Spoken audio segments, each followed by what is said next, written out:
So what do you want to be when you grow up? Michael Jackson.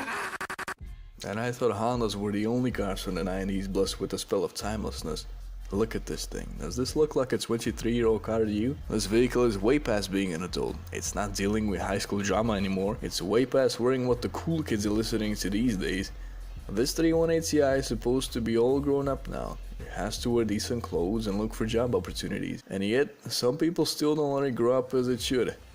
Just like the previous owner of this car, he had to put a big ass subwoofer in the back, and of course he had to install cheap eBay LED lights which broke the 5th time he switched them on, and then they never got replaced. They could have let it be the ultimate driving machine BMW claims all their cars to be, but nah. It's a small, sporty 2-door hatchback, so let's fuck it up. This particular BMW came in many versions. This one came with the loudest guy at the red light package. I really have to give props to the new owner of this E36. BMW is running his family. He did stray away from that path once when he wanted to try something Asian, so he went and bought a Civic. He definitely liked it, but it was not quite to his taste. However, that was a while ago now, and right now he is in the process of restoring his current car back to stock. There's not really much to fix on it at the moment except for the wobbly brakes, engine bushings, and also the geometry needs to get fixed.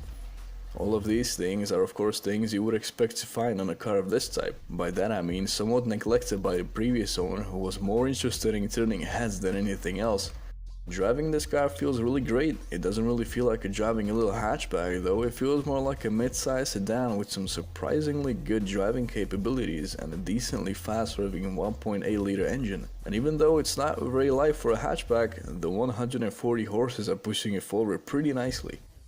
So many things about this car were surprising to me. Then again, it was the first BMW that I ever got to drive. Although, one thing I did find out about such a nimble composition were the super long shift throws. But if you have a fast enough hand, the transmission does change gears for you very quickly. What I was most pleasantly surprised about though was the driver's seating position. It very much reminded me of driving an Audi. I drove a couple of Audis and the seating position in this BMW was very reminiscent of them. God, I love the way you get to sit in an Audi. Maybe the importance of the driver's seating position is a German thing that I don't fully understand yet, but I do like it and I definitely appreciate it. Does 99 Luftballon spring to mind when you look at an E36?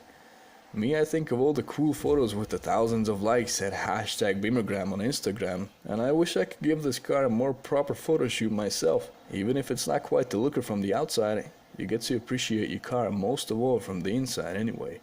And I mean, a guy literally stopped next to us as I was filming this close to the golf field, and he told us not to do any stupid things around here, just because he saw two young guys next to a Civic and a BMW. Bit pretentious. He was driving a TDI Volkswagen Caddy because that's what the grown-ups drive. But really he has no idea how serious this car can be from the inside.